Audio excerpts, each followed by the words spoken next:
gars yi Algérie dégg naa match yi ñu mujjee jouer ñoo ñu gagné tey revanche la on est chez nous ci fay leen naar yi bu baax.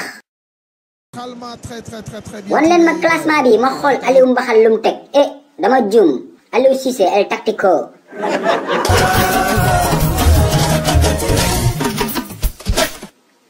arbitre bi sifflé na Sadio dem na de rëcc na de. Le décalage pour Pape Matar Sarr, le centre. Iliman Ndiaye l'amorti pour Sadio Mané et la parade d'Anthony Mandrea, le gardien du stade Malherbe de Caen qui fait. Sadio del xool bu baax gars yi Sadio si dëkku naari lay football de foofu la nekk léegi moytu leen mu jaawal leen ak naar algérien yi passe leen bal bi. Jackson rëcc na de Nicolas Jackson dem na. Goal bi tampé na ko. Non waay. Un mouvement très bien coordonné. Deuxième mi-temps bi commencé na de.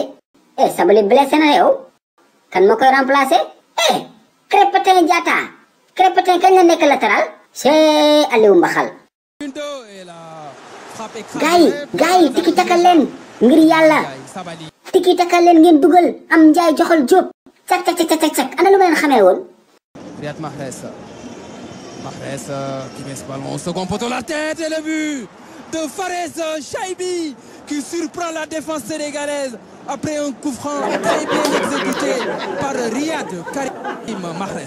Ah oui, tu l'avais dit, tu avais ce pressentiment. gars yi kon Algérie ñoo nar a dóor nii. non Algérie suñu bête noire la kon yow.